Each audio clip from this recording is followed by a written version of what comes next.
Button pressed.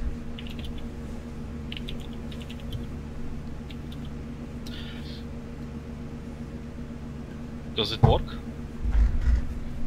Well, working is an illusion, specifically as theoretically something can work without actually having to work. It could be passive. Oh, by the way, we're live. Greetings, comrades! Greetings! All of you comrades, because we have a lot of comrades today. We actually don't. In an alternate timeline later, we will have viewers, but right now, no, nothing. Okay, that makes sense. And that's perfectly fine, because I just like to quickly say thank you to what little community we actually have that cares enough to watch us. Even if it's just in hatred or curiosity, we accept you all the same. Yes, we accept your hatred. It feeds us and makes us grow even stronger. That is true. A YouTuber requires at least 20 cc's of hatred every day in order to survive. Yeah. Otherwise, we get depressed. Very depressed. So depressed. that's basically the reason why all the YouTubers that are doing such a great job, but suddenly get depressed and stop doing their job. They aren't getting their daily dose of hate. Yeah. Yeah. So all you need to do is just comment on their videos, go, hey, you're such a fucknut, and they'll go, hi, I have energy again. Yeah, let's do this. Because that's how it works. That's absolutely how it works. Alright, so... Yeah, we have a doozy today.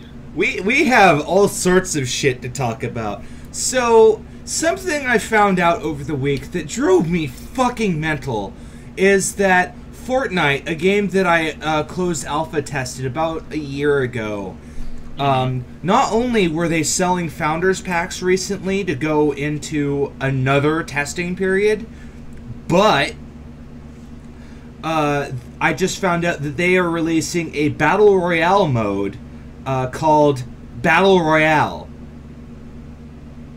Because of course it's called that. There is no originality. Of course, because there is no original movie called Battle Royale that codified this entire genre. No. Yes, no, everything is a remix. Everything is clearly just from PUBG. Yeah. PUBG made this mode incredibly popular, and everybody wants to just crawl their corporate carcasses on top of that bandwagon so that they can move a little bit further into the future instead of dying. Because the thing about Fortnite is it was designed entirely around the gimmick of the time, which was defense games. Everyone was making a defense game, so they made their defense game. And it turns out that the market for that died like 3 months ago. It died really quick. So then PUBG comes out, and suddenly everyone's again into multiplayer PvP again. It's so funny how these things are fads. It really is. Yeah, the problem with fads is that you never know if something becomes something persistent or just peters out immediately. There's no way of knowing. People used to think that TV is going to be a fad, that radio is going to be a fad. The internet is going to be a fad. Yeah. Or personal computing is going to be a fad. Because no one could imagine what technology could bring. Well, we're so used to seeing things like this appear and go away that when it actually hits, we're surprised. Yeah. I mean, that's basically what happens, because PUBG had such a very simple thing going for it, is you just drop down in a giant map, find equipment, kill each other. And that's exactly what this is. You drop down from your magic floating bus, and then you land somewhere, you grab equipment, you break apart a few walls, you build yourself a base if you want to, and it's otherwise just the Fortnite mechanics in a Battle Royale setting. And holy shit is the PvP so garbage in this game. The rifles are inaccurate. The shotguns just blow people away. Like, this was clearly all balanced around the game was balanced around cooperative base building, and now it's being forced to be a PvP open world game, and it's gonna suffer for it. Especially considering that the whole point of grinding a character in this game is to unlock all this kind of shit, and here's a mode where you just get the shit automatically.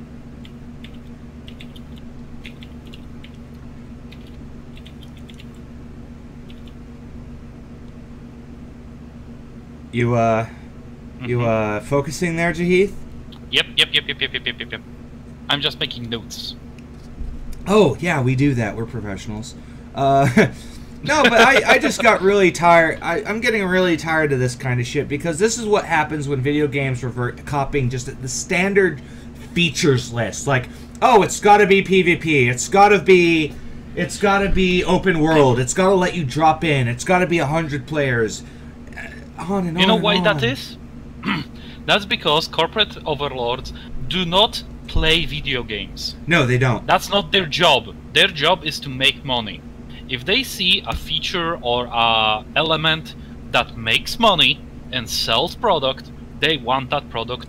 They want to push that product into their whatever they're making. Well, the most famous example of this was Brutal Legend. Is they were deliberately told not to talk about the strategy part of the game and to bill it as an action RPG. Yeah, because strategy in their mind does not sell. Yeah, because strategy in their mind doesn't sell. And so they created a self-fulfilling prophecy. When everyone picked up the game, they went, wait a second, this is far more strategy than I signed up for. Yeah, this is not the game that I wanted to buy. Because the problem wasn't that there was strategy in it. The strategy part of the game worked fine. It's just that people were not prepared for it.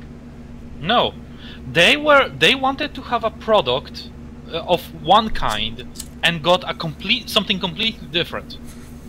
It would be okay if they knew beforehand what they were buying, but because the corporate obstructed the information about the game, because they changed basically everything in the marketing, they didn't outright lie, right? Because that would be punishable offense under the hammer of the law. They just omitted facts. Yeah, and that's the reason why there was a backlash against the game and not as many absolutely units were sold. The same thing happened with No Man's Sky. Because they were promising vibrant worlds filled with life, each world a different world, and what we got was mostly rocky deserts with couple of trees, and every single world looking practically exactly the same as the other one. Yeah, right. It was just gimmicks after gimmicks after gimmicks, and the thing is that's what happens when developers look at things as a feature box. Like someone mentioned this a while ago, and it stuck in my mind. They were just railing against. Oh, I get tired. I hate games that demonstrate themselves as a box of features. The features aren't important. Like yeah, features are important. Well, what only he was serve the game. What he was arguing against is the games. They're like, oh, 20 characters, 100 items, 50 monsters. That. Oh, that kind of thing. That's what he was talking about. Yeah, there's nothing wrong with that. It's right? just it's a very inefficient way to look at game development. Yeah, that's because this is the way. So if you gave a video game to an alien and tell that alien to market that game to their people, this is basically what they would do. He would look at you and go, "They don't understand what the game is. They don't know what it's for, and they don't understand how to sell it. And they don't understand basically the player base." So Right. that's the biggest problem. The marketing ads are the biggest blight on humanity that have ever existed, because ads is basically what's pushing our economy, and the manufacturing of ads is basically what's driving the sales of good products down. Well, it's hilarious that we that no matter what, our economy always turns into a service industry. No matter what, it always devolves into, let's hire a bunch of people to shill products and facilitate the sale of products. Because that's what retail workers are. That's what YouTubers are. They shill products. Yeah, they show the product off, but the biggest problem is that all those people who are shilling the product are not realizing the fact that consumer wants to get the best, most accurate, and most objective information possible. Absolutely. In order to make informed purchase. And that's an immense problem, because once you start pushing products, you no longer are interested in providing an objective opinion or objective facts about the product. What you're concerned with is to sell as much units as possible so that you get the biggest possible paycheck. Absolutely, and you hear that, and like, what always makes me laugh is the developers that don't put their games on Steam because there's not a good enough profit margin. And then I go, you know where you really get a profit margin? People seeing and buying your game, dipshit. Yeah. Because they always go, oh, I'll put it on Desura or I'll put it on Itch. Yeah, good luck. I mean, Itch is kind of is a real thing now, but it used to not be. Yeah. Diversify. Yeah, it might be so that on the Itch you get a bigger profit margin, but guess what? Sell everywhere you can, including Steam. Yeah, because there's no like exclusivity with Steam as far as I know. Yeah, I don't believe there is. I don't think there is, because people sell off of Steam all of the time. Yeah, I remember that there are like Russian developers that pump shitty games on Steam, and they generate Steam keys, and they generate other kinds of keys. Yeah, and they just sell them. They sell them in Russia. They can. Yeah. Yeah. And besides, pushing game onto Steam is not that difficult. You just need $400. No, $100. Oh, they changed that. So, they wanted to, they didn't. Oh. Because it's still $100. Anyway. Of course, big companies were lobbying in Steam to push it as one of high the as, I believe, 16,000. Oh wow. So yeah. Dominions 5: Warriors of the Faith was just announced by Illwinter. Yay! Who I am developer releasing a game. Who I'm a giant fan of. Because yeah, he's an indie developer. He's been on Steam for the longest time. He makes 2 different games. He makes Conquest of Elysium, and then he makes Dominions. Conquest of Elysium is the more like party of adventurers based game where you control tiles, and the tiles give you resources, and then you make more guys and stuff like that. Where Dominions is province based. You control provinces and then churn out units to take other provinces. And the gimmick of Dominions 5 is the game is going to be so much more streamlined. Yeah, it's basically a new version of the game. Well, that's exactly what it is. It's the 5th iteration of Dominions. Now, yeah, there are indie developers that have like mass amount of games, like they churn out games every year, something like that. And then there are developers that make only 1 or 2 games for their entire life, like the guys who are making the Dwarf Fortress. Right. This is one of those guys. He makes basically 2 games, and he's been making the same 2 games what appears to be his entire career. And that's not a bad thing. They get better every time.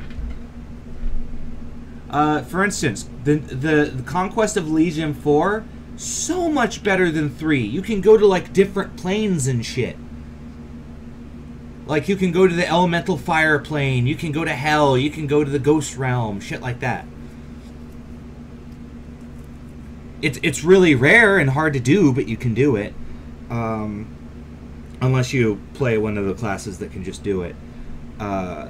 So, the big draw of Dominions 5 is they made combat real-time, and they also made recruits their own resource. So as you'll see, there are a lot of horse people in this screenshot here. That's because in the old version of the game, they cost a bunch of gold. And so you tended to produce less of them because they costed more gold, and it would just kind of hurt you. Where in this edition, now they're cheaper gold-wise, however, they cost more recruit points than just infantry people. So you still have less of them, it's just, it's not hurting your gold bottom line. Yeah. Basically, it's easier to make them, but you still will be limited in the amount that you can have. Yeah. So in order to balance it, because if they would just if they would just reduce the cost, then you would basically could explode your production of your mounted unit. Yeah, then just build cavalry because they're objectively better than everything else. However, he's I keep saying they. It's one guy, I think. So this guy's thought about it. You can actually see in the screenshot, you can see what appears to be a magical item hovering over one of the soldiers there. So that's awesome. You can see the name of the spell that's being cast by the spellcasters. That's awesome. That's nice. So now there's still a feed in the left corner of the screen, but now you don't have to keep your eyes glued to the feed to see what's happening. Let's see here. Shields can be damaged and broken. Forts start at level 1.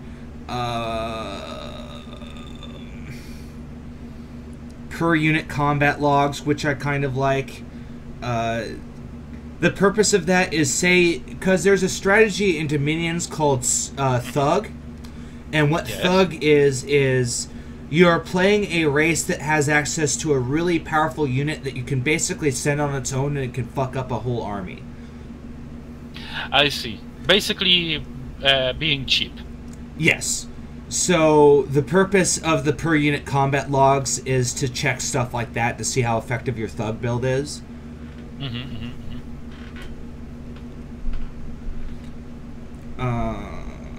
History playback.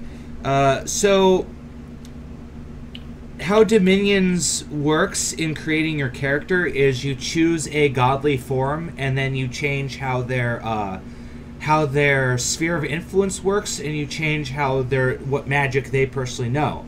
And if they're very powerful in magic, then their priests are able to buff their guys better. But now that's changed. Now determined by what magics you are, your blesses and spells available to your priests change. So if you're strong in fire magic, they're gonna all be fire spells, that sort of thing.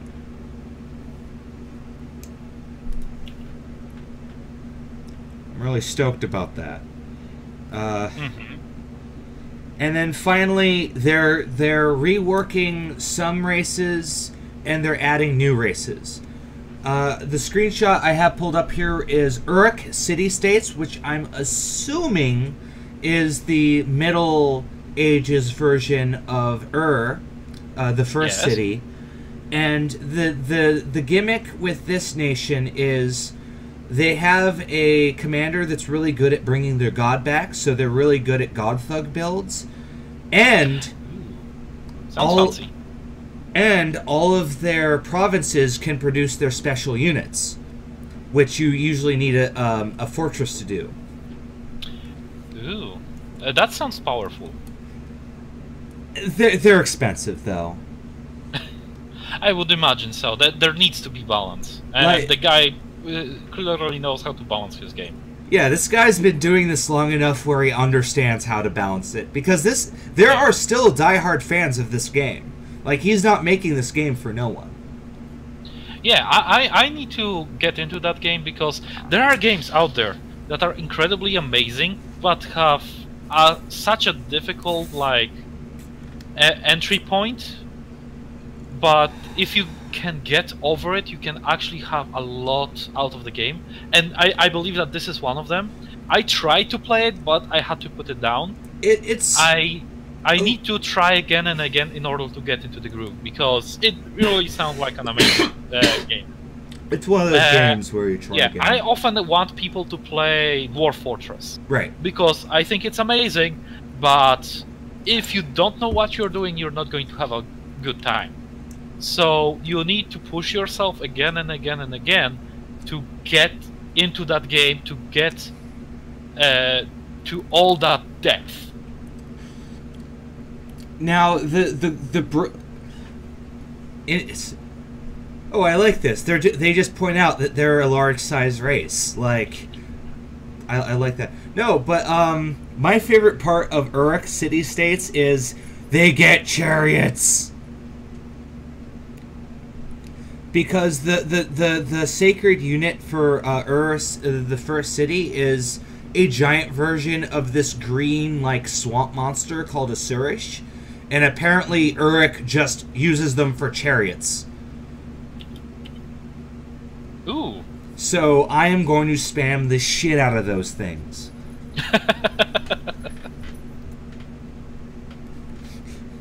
I hope they're sacred.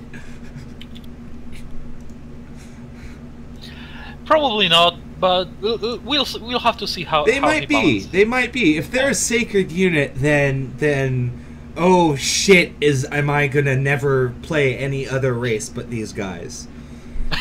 Because I will just have too much fun. So this is the section of the video where we scream at each other, because we're about to talk about PewDiePie. Yes. So, the thing about PewDiePie is we have drastically different opinions about him. And that's kind of why I keep talking about him, because I really like how we're diverse on that. I hate the guy. I think he's a neo-Nazi piece of shit that's breeding a whole new age of white supremacists. I, on the other hand, think that just because you make racist jokes, that doesn't make you a Nazi. Well, that's not... Just because you're stupid does not mean you are suddenly part of a hate group. Let me build on that. Is correct. Just because you make a joke doesn't make you a neo-Nazi. That's correct. But there's something to be said about someone who keeps doing it over and over again after numerous sanctions, after losing a lucrative Disney deal. Like, there's a point where you have to go, hey, a line was crossed. That's my take on it.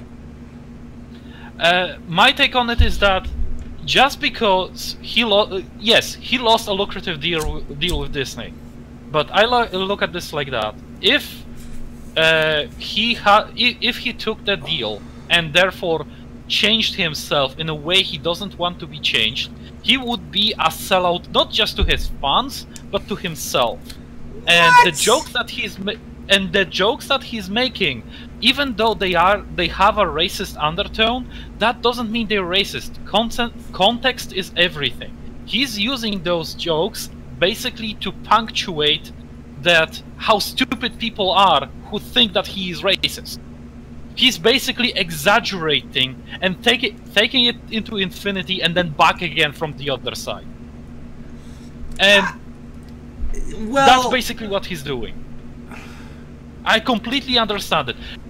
Now, back to the thing that actually started this entire debacle, the nigga thing, right? Well, by the way, he's gonna say it because he's European. I won't say it because I'm Californian. Just because you say the N-word doesn't mean that everybody around you doesn't think nigga. Look, I know. It's just I feel like I'm proving some personal point by refusing to just say it. Listen, it's okay. It's cultural thing. This is part of your culture. This is how you want to express it. It's just guess if what? I talk PewDiePie is not American. No, he's not, and he should stop. And he should, and yet he relies entirely on America to make money. So this bullshit that he's not American, he ignores all of our culture. Bullshit.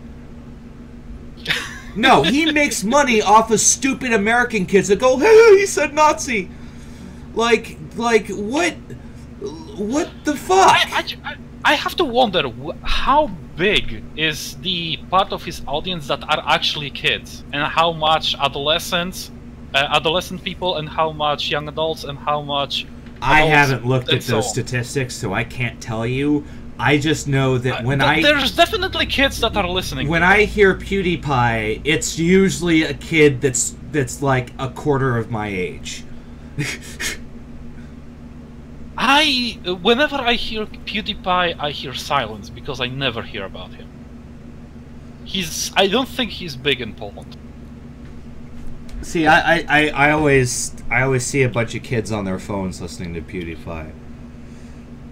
But so yeah, basically he's making jokes, and let's make it clear: those jokes, those racist innuendos, everything that he did, that media blew out of proportion and said he's a racist, he's a Nazi, he's a this and that. If you look at the numbers, nothing changed. So his trends are still the same. Well, yeah, because he didn't he didn't piss off a mega corporation. He just pissed off one of his sugar daddies. But so Disney is not a megacorp. Disney's a megacorp. Yes, of course it is. So he did piss off a megacorp. Not this particular time.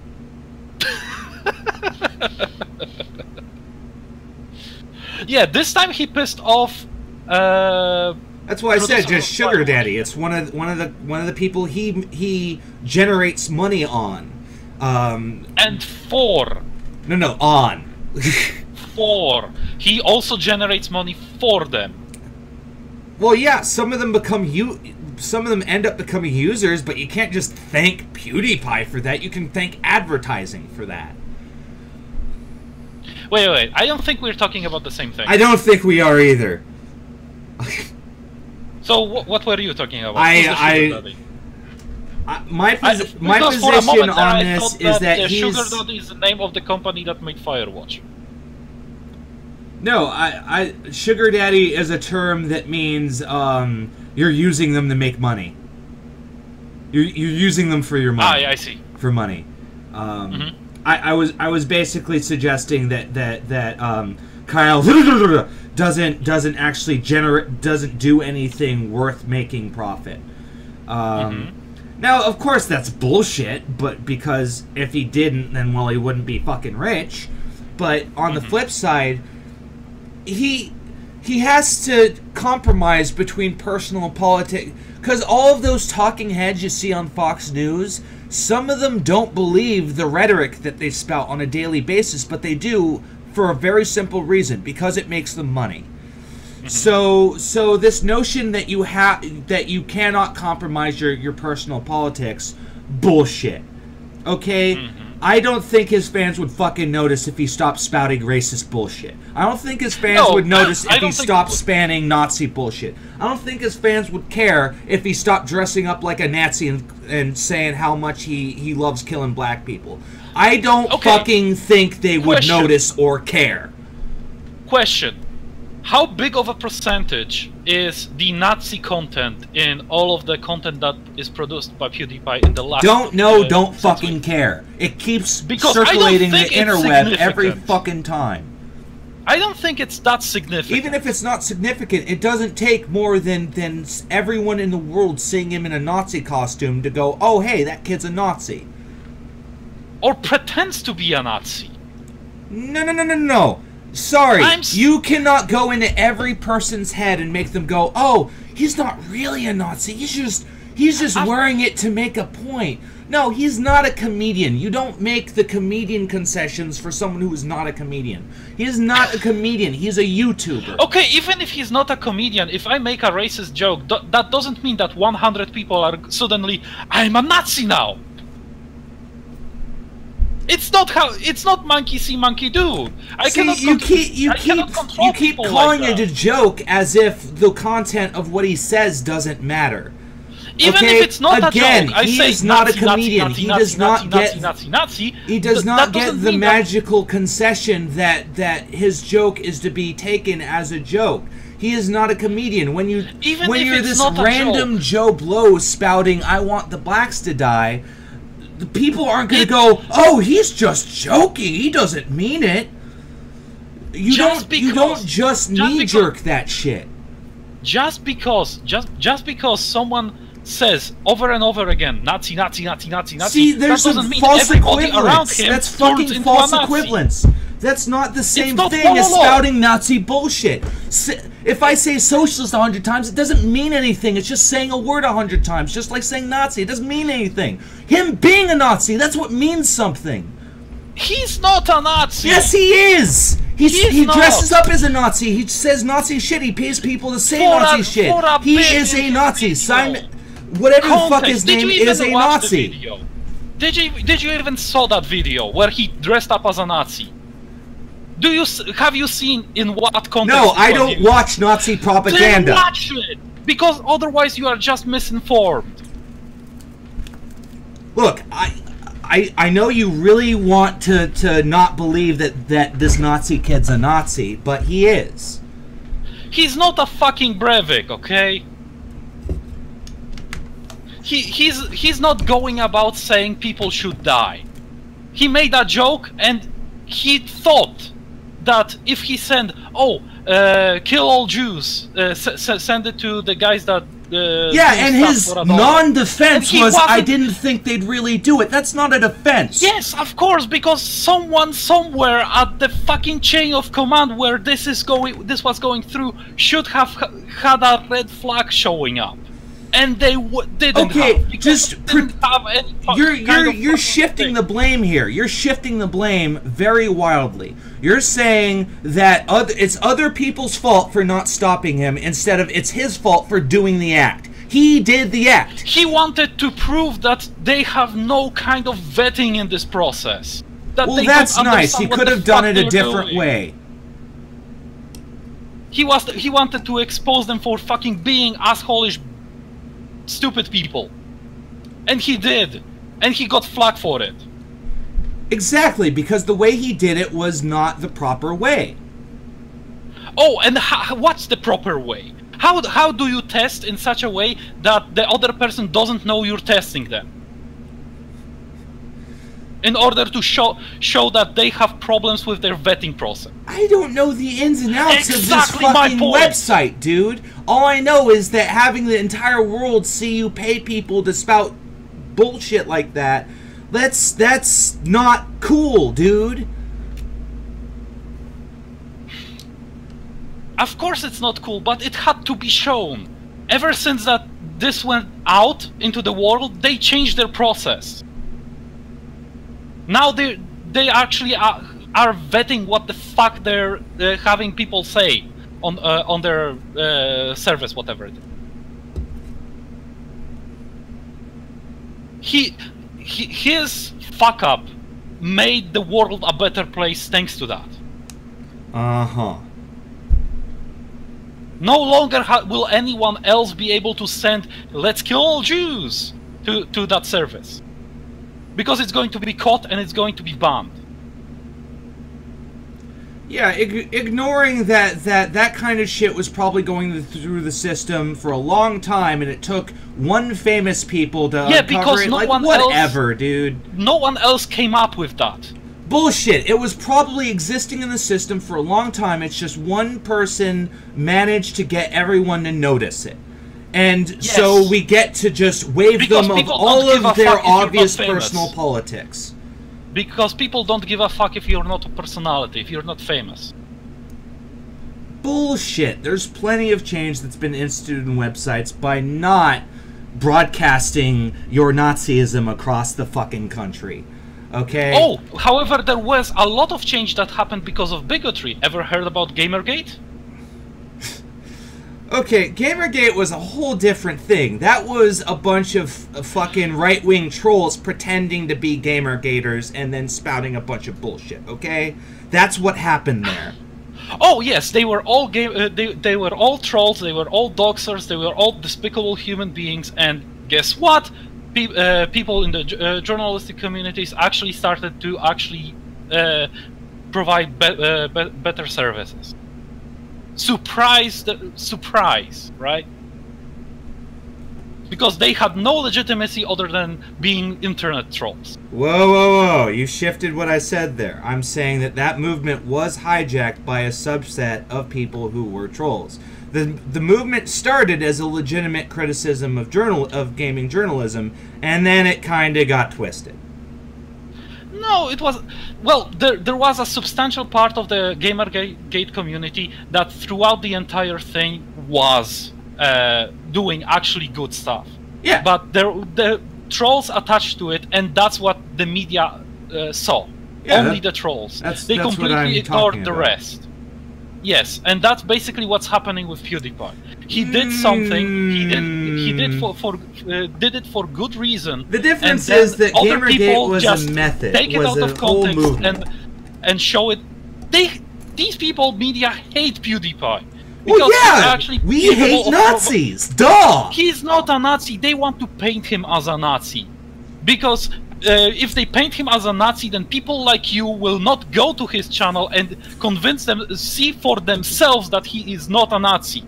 Of course, that's why we keep hearing every week why he keeps getting flagged for spouting for spouting the N-word and spouting this and saying these people have to die. Of course, that's why it just keeps getting leaked every week, not because he's actually doing it. Because I say nigga.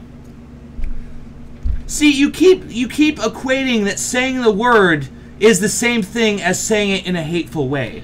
You keep pretending like that's the same thing. He said it in a hateful way. Every time. He said it in a hateful way because he was in the fucking PUBG game. Everyone hates everyone there. Because it's a competitive environment. It's he shouldn't have fucking spouted that shit. He was spouting racist bullshit for no reason. He had no idea if the person he was playing was black. If he said motherfucker, would everybody say, "Oh, he's provoking rape and he's a rapist"? No, they wouldn't. That's because that's not fucking well-known hate speech. It is. It's motherfucker. How else do you? Okay, you're just gonna keep moving the goalpost no matter what, so Super Hitler can be expunged. Yes, I'm moving the goalpost. Of course, you're moving the goalpost wildly. You keep pretending like saying the word is the same thing as meaning it. Like this guy just hates black people. He despises them. That's why he keeps making the videos. This guy hates niggas. Hey, you said it, not me. Hey, I don't know. I don't know PewDiePie personally. I don't know if he hates niggas. However, I'm just saying, if he keeps saying it and he keeps getting into trouble over it. He said it once. Bullshit. This is continually kept happening. He said the word nigga only once. He doesn't have a history of continuously saying that word. He has a history of continually spouting hate speech, being a racist, wearing Nazi costumes, saluting, all that shit. He did that once. Sure. For a bit in the video. A week. And go watch it. Seriously, go watch it. See the entire context of the video. And then tell me whether he did that because he's racist or because he was making a joke. I'm sure that we're going to return to I don't think hate speech is funny, so I don't consider it a joke. I'm sorry. I'm not a. I don't think that being hateful is funny. It's not a joke to me. I don't get it. Of course. All right. I was bullied my whole fucking life as a kid. I don't think being a shitty piece of shit is a fucking legitimate position. Okay? That Nazi piece of shit wasn't being funny. It wasn't a joke. He just hates black people. Bullied you? Look, PewDiePie the PewDiePie guy hates who black actually people, bullied okay? you? That's just what he hates, okay? Oh, of course, because you know that, right? Yeah, because he He keeps hates spouting black how much he hates black people in all of his fucking videos and wearing Nazi garb all the time and fucking saluting all the really? time. All the time? Like you would say 80% of his video he's in the Nazi uniform? I don't watch all of his pro-Hitler streams, okay? Okay, so how many of Do you his watch streams all are of his pro-Hitler? streams? No, I don't, but I certainly do know by watching the list of videos that he has on his channel right now. Oh, so you don't see that fucking much know Nazi either. propaganda. So just calm down, dude. I should calm down. Okay. Well, I'm more talking about both of us, but Yes, we should calm down. like by calm down, dude, I did kind of dudes, calm down, dudes. Okay, because, yes, I understand. Um, It was fun. I enjoyed that a lot. yeah. By the way, we just love to scream at each other. We don't hate each other. Yes, we are. It's. I know that for some people that might actually be a revelation, but people who have different political opinions can actually be friends. Yeah. Like I wholeheartedly do not agree with his statement, and I'm pretty sure he doesn't agree with mine, but I don't care. Yeah, and I don't care. We are still friends. All right, so what's the I've next on had the this, agenda? I've had this picture up for a while, but haven't been able to talk about it. So Leatherface That's just a got sexy-looking added. picture. Just got added to Death by Daylight. Dead by Daylight. Yeah. And so the thing about Dead by Daylight is I guess they got the licensing for all the movie monsters, or at least a bunch of them, because they added Michael Myers like a year ago or something. I don't know who else they announced, but I know that Leatherface just got added last week. Yeah, all the classics. And Leatherface, of course, is from the movie Texas Chainsaw Massacre, Which is a wonderful low-budget horror flick. which is well known as one of the most famous, like, slasher horror films of all time. Yeah. Like, even if you've never seen it, you know the name. Yeah. It was certainly a psychological horror film, because it's about a cannibal with a chainsaw that hunts people down. Also, there's not much of actually killing going on screen, if you notice. There was, at least in the first movie, most of the kills happened off screen, and the way that everything was framed and shot actually made you feel that it actually gave you much more impact than if they showed it, because part of it is they didn't have the budget popular back then. They didn't have the budget to like spray fake blood everywhere. Yeah. And it's actually kind of cool because the limitations actually added to the movie. But we're not talking about the movie, we're talking about the game. Yeah, we're talking about Leatherface in the game, and in the game he's fucking terrifying. So every killer has a special ability and a few perks that they can unlock. And his whole deal is punishing rescues. Because when you put a guy on a hook to sacrifice them, someone can take them off to rescue them. But how your chainsaw works is you swing it in front of you like a lunatic. And if you hit them, they just go straight down and you can hook them. Unfortunately, if you hit not a person, but an object, you're gonna get stunned for like a second. It makes sense. So his chainsaw's really powerful, but you have to be careful when you're using it. And one of his abilities is called Bubba and Chili, where he barbecue and chili, where he puts a guy on a hook and he gets a bonus to hunting down a different guy. Oh, interesting. So yeah, his whole deal is chasing people down and fucking them up. I love it. Sounds incredibly interesting. Simply because I like the mechanic when he gets stunned, because in many horror movies, whenever the victim dodges an attack and the implement that is used by the hero of the movie, because the monster is actually the hero of the movie. This is why you come watch these movies. You don't watch them for the fodder, right? Oh hell no! You watch them for the monster. And whenever the monster actually hits like God, what movie was another object, he focuses on pulling it out, right? Well, no, he hits it and then he gets really angry and he just starts wailing it around for like a second. Yeah. So you can still get hit. It's just you have to get the fuck away. Yes. But if you can. But I forgot what movie it was. I think it was the Wax Museum, where they're like, oh, Paris Hilton is in this movie as one of the people that gets killed. And no one gave a shit. I mean, yeah, you get to see Paris Hilton die, but whatever. Yeah, no one gives a fuck about the fodder. The monster is what sells the movie. Yeah, people go for the monster. That's why it's always called something that relates to the monster, like The Thing, Texas Chainsaw Massacre, Friday the 13th, Halloween, all of which directly has to do with the monster, by the way. Yeah. Pumpkinhead. Oh yeah, Pumpkinhead. That was a thing. Yeah, it was. I only remember that Pumpkinhead exists simply because there was a game and someone reviewed it. Spoonie did, yeah. Yeah. It was awful.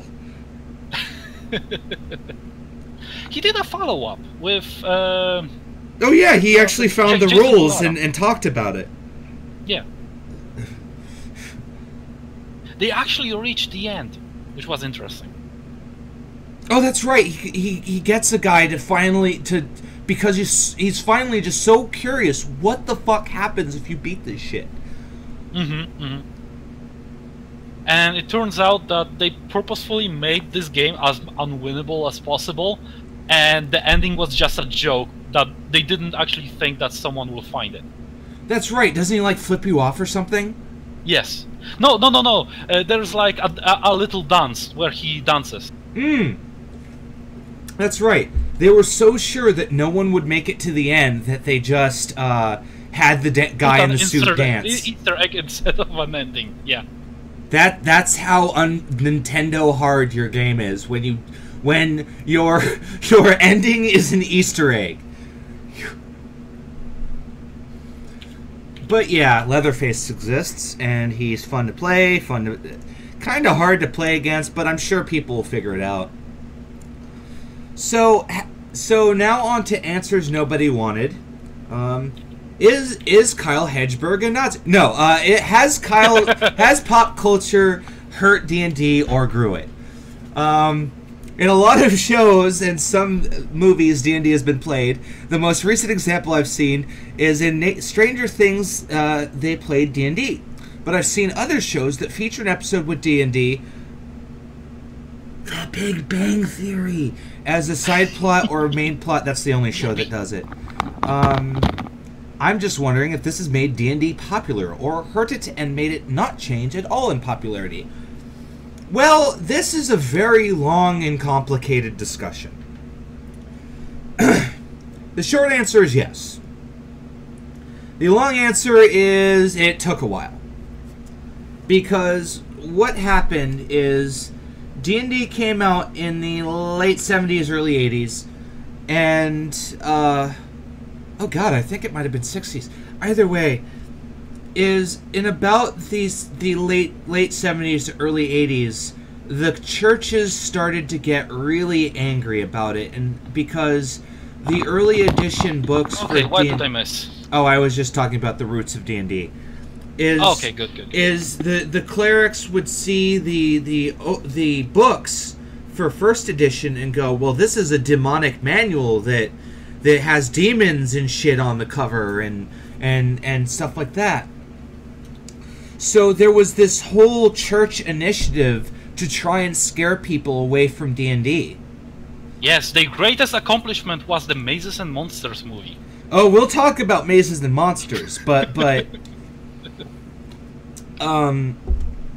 so it actually became very popular to talk about how evil D&D was, to a certain extent.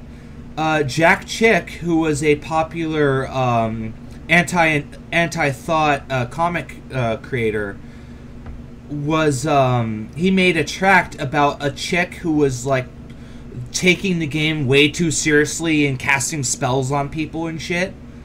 Mm-hmm. And she was basically going like, oh, D&D is real, and I need it to become more powerful. Like, they thought that D&D was a cult, kind of like Christianity is. Yeah, D&D is as much as a cult as an acting group is I don't know, a cult. Well, yeah, because if you want to know what D&D is, it's being in an acting group without ever doing anything big. Yes. It's basically your audience is your fellow actors. And the entire thing revolves around... It's one big improv exercise. Out a story. Yeah, it's one big improv exercise. Mm-hmm. So this notion that it's evil or any of that shit, it's bumpkus. Yes. So every generation has a scapegoat. Every generation, it was for death metal, it was for rock, it was for jazz. There were many more. Some people said that the radio was evil. Some people said that the trains were evil because whenever they constructed the first train, they saw women fainting whenever they saw the giant machine rolling around because of the emotional trauma, and they wanted to ban the railway. Because yes, every new thing, just because you don't understand it doesn't mean it's evil. I, for example, hate dubstep, but that doesn't mean that I think it's evil. I just don't like it. Well, yeah, I mean, the difference is they went so far as to make a movie about D&D called Mazes and Monsters, which we referenced earlier, where there's literally a line where a cop tells a kid that oh, it's got spells, sorcery, evil, and the kid goes, hey, it's just a game, and the guy goes, is it? Yes it is. Yes, it is just a game.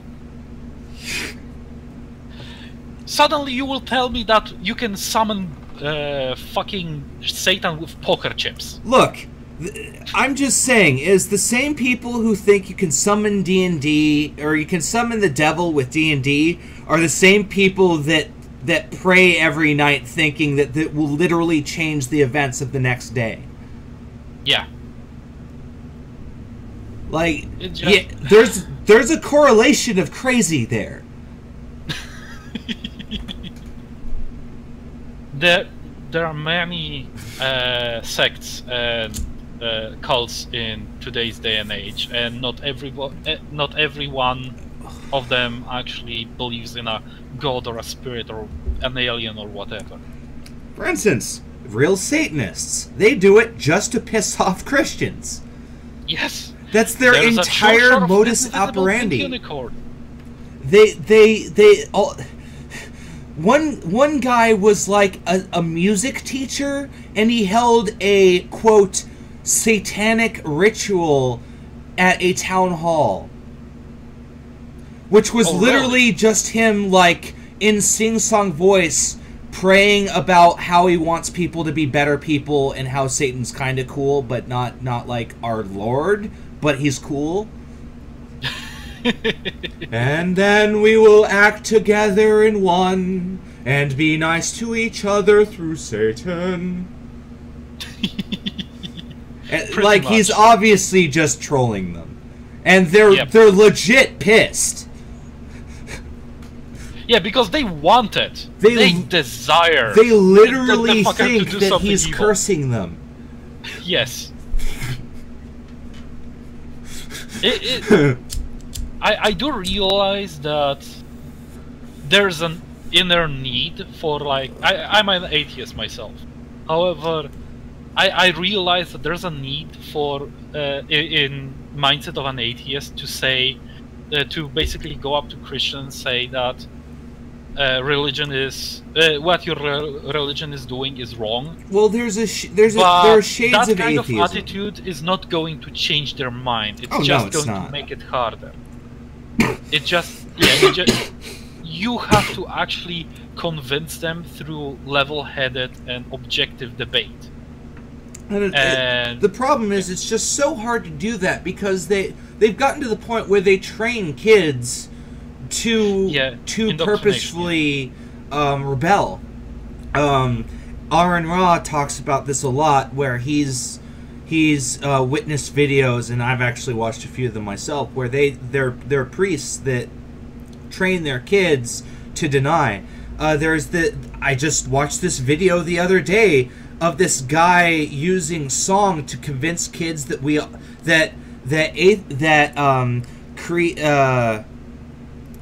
evolution is the theory that we all came from a gloopy bog and evolved directly from amoebas. When that's, of course, and of course they always think that that's where we end. We end at becoming humans, which is bullshit. That's not how it works at all. Yeah, evolution is a continuous process, for one. For second one, I also love whenever the Christians actually say stuff like, atheism is just a religion. It's just like saying not collecting stamps is a hobby. Yeah, not collecting stamps is not a hobby. Just like when I was in high school, they were preaching that not having sex was a sexual position. I shit you not. The most safest way to have sex is apparently not having sex. We were talking about that at I believe. Oh, I know we've talked about this. I don't think we were actually recording that, did we? No, I don't think we recorded that. But anyways... Yeah, because I do believe that... It sounds like we're not on the point, but we really are talking about the point, where D&D is a game where you make believe that you're an adventurer in in another realm. Another realm where not only can gods exist, but they do exist. The only reason why specific people can use magic is because they lend that power from gods. Or gods lend that power to them. That's why clerics work. Then, how does sorcerer and wizards work? Sorcerers work because their blood is in tune with the magic of the realm. And wizards work because they study the arcane rituals that unlock that potential. But those rituals and that attunement with the realm does not necessarily correlate with the gods, right? Or does it? Kind of. All magic theoretically comes from what they refer to as the weave. And so it's suggested that gods are of the weave. I see. Or are so in tune with the weave that it lends them power. Okay, that makes sense. Anyways, that's the 5e interpretation. At least in the context of D&D. Yeah, that's the 5e D&D interpretation. Yeah, do you remember that time when we were supposed to be talking about how what's the influence of pop culture on the D&D? Hey, this is all... We kind of strayed away from that. Not really, and here's my argument for why not really. Because the church, as we said, was targeting us and going, hey, we're crazy, we're Satan worshippers. Yeah, we were just another scapegoat for some group of people who basically hate stuff because they have to have something to hate and point at it and say it's Satan. The big thing is the internet came out. And the internet came out to the point where we were able to research things and find out whether or not they're true. Yeah, it was the nerd renaissance. The nerd renaissance. And part of this nerd renaissance was giving people the access to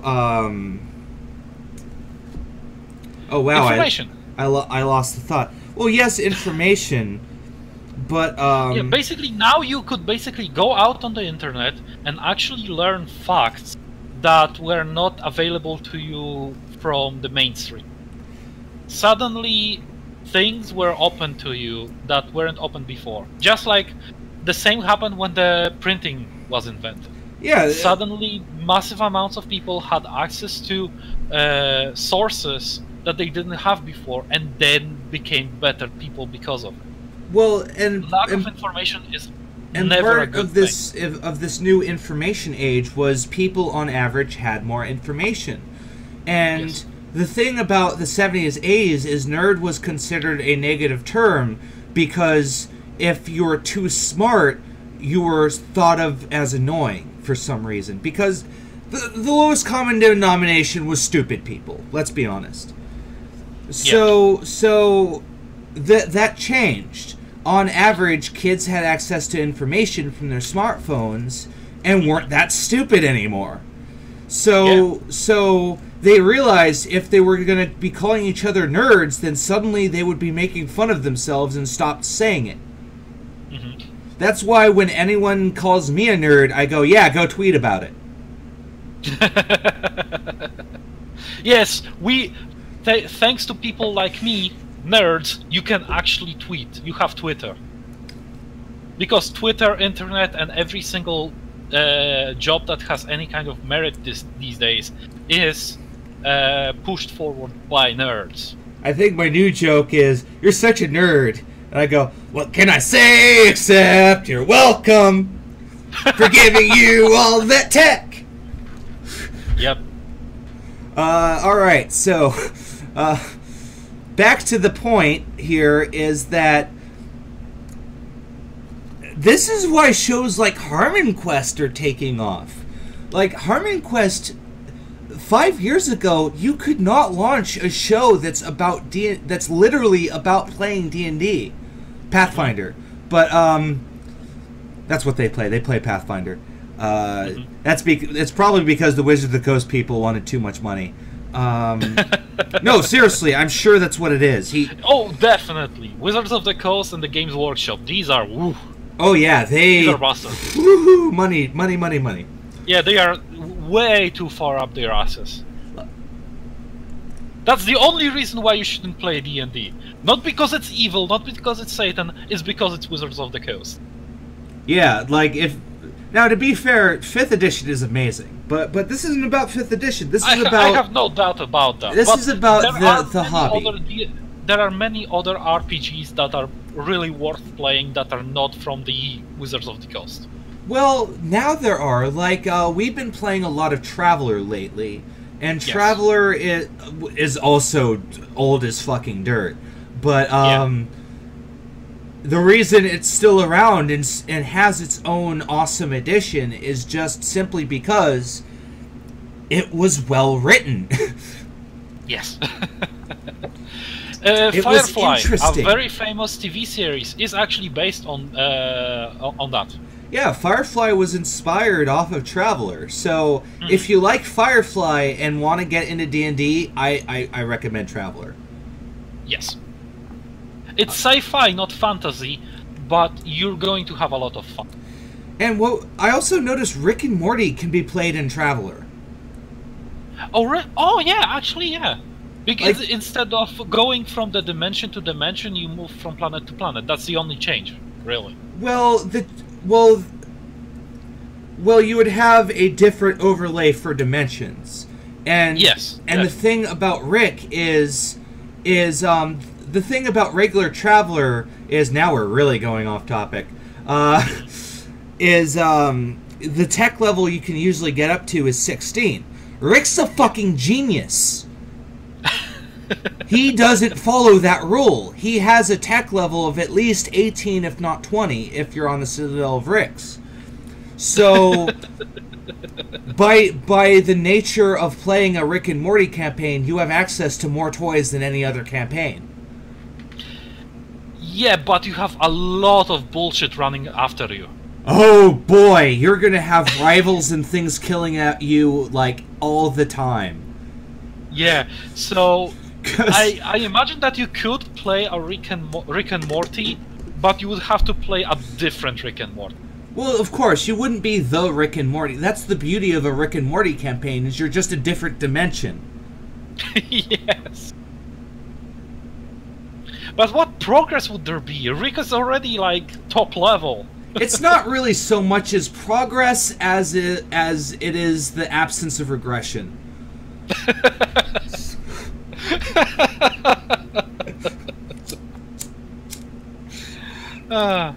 And your campaign ends while you return from the planet-destroying bullshit. You return home after you fixed everything, and then you suddenly die, and Rick and Morty come in and basically take your place.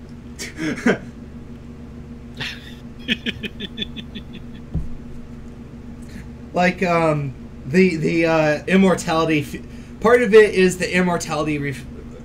Well, the most recent season really has been really stressing how high tech Rick has access to, because in the past he's done sciencey things that have been for like quick fixes and stuff like that, and he has some insane technology like the microverse battery, but yes, you really see the crazy technology he has access to in the recent season. I haven't watched that since. I'm waiting until it ends so that I can so binge watch it. Good. I'm going to wait until I can binge watch it. Okay, that's fair. You have about like, oh shit, I have a new episode to watch later.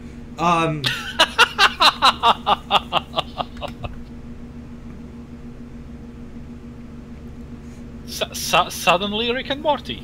Yeah, it's new Rick and Morty tonight. I've been actually reading a lot of Overlord recently, because let's keep talking about role-playing games so we can eventually answer this question. I just have to say that I felt ashamed that I haven't read the light novels. I haven't read the light novels, but I have read up to the past the lizard storyline in the manga. Yeah. Anyway, back to the D&D. Yeah, so yeah, it had a lot of impact, popular culture, because there is a role-playing game for every we just talked about Rick and culture. Morty, and Rick and Morty is like an example of the kind of crazy shit that would happen in people's games, because the thing about personal D&D and Traveler games is crazy shit happens. Because there's a level of interface you just don't get in a video game. Tell people about what's happening in Traveler right now in our group. So in Traveler, we just got kicked out of a solar system because my character, who is an Imperial noble, tried to usurp the planetary politics by kidnapping the leader of the shipyards and causing and elevating the civil war. To be fair, we weren't kicked off because you tried to usurp anything. We were kicked off because someone tried to kill us, and I was getting to that. In trying so, they killed themselves. So the militarist party sent a killer robot with like 5 fusion cannons on it after us. And it started nuking the planet, the like dome we were in. And so we escape the dome, get in our ship, and then I go, wait, this thing's just trying to kill us. It's not thinking. Let's just hover over their base. Yeah, and let's make it look as if we are damaged so that we can justify it. Not just to justify it, but to fool it. And then I just thought about it that we could use it to justify that we were actually wounded and had to hover like that. Right, because it did clip us. Yes. So yeah, I mean, that's the crazy like kind of shit that happens in D&D games, and so you can thank shows like Rick and Morty, Harmon Quest, Big Bang Theory for making that just possible, really, because the thing about role-playing games is it's a form of making your own entertainment. Yes. It's very old school, and I'm very surprised why people do not actually encourage it anymore. Because after you buy the books, it's fucking free. Yeah, it's basically... I hear adults that are of my age and older saying that, kids these days, they only watch, they only look at their cell phone and play in the computer, right? But you're not encouraging to do D&D. You're not encouraging to do roleplay. This is basically imagination land. Yeah, I mean, role-playing games, if anything, are the most modern way to, like, have kids hang out. Yes, without electricity. Yeah, you just put on some music, buy him some pizza, put him in the living room, there you go. Yes. You have just kept 6 kids out of trouble for the entire night. Yes. The only thing that is kind of not okay, like, for kids, because it's basically D&D is all role-playing games are kind of complicated. So you kind of need at least level like 12 and up to have a decent understanding of the rules, I think. Well, what my at least enough to have fun. I'd say 10 up, but yeah. Yeah, something like that. 10, 12, something like that. Because at 10, you can talk, and you can kind of think for yourself. Do you know math at 10? Do Americans know math at 10? Okay. Yeah, they grill addition into us pretty early. I see. That's good. Because that's all modern role-playing games are nowadays. It's fairly simple addition and variables. Well, addition, subtraction, and variables. Yeah. If you start teaching your kids D&D, you are on a good route to basically having a group of kids entertain themselves. Like, I'm about to blow about to blow everyone's mind. Here is how to play here is the mechanical way that every modern role-playing game works. Dice plus stat plus skill plus modifier. How about gals? What? Are gals optional? Gals? Yes. Because you said guys. So I'm trying to be diverse here. And include I'm sorry, did I just assume people's genders? Yes. Thank you for mansplaining that to me. I needed that.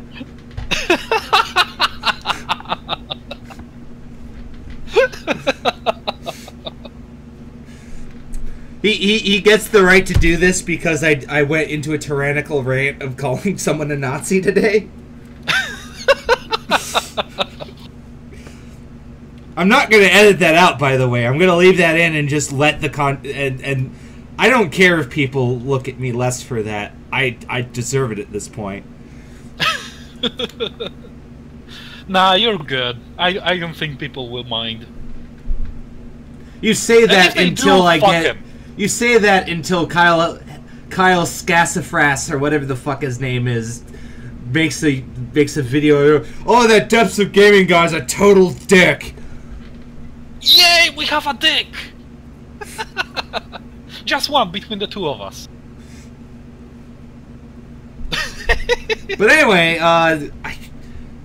yeah, we're gonna just keep rambling for another 30 minutes. So I think that's our show. Yeah. That was a good show. I enjoyed that a lot. That was an amazing show. But yeah, tune in next week where we probably will not be calling Simon Hedgeberg a Nazi 20 times. Hopefully. And we'll probably have less niggas. God damn it.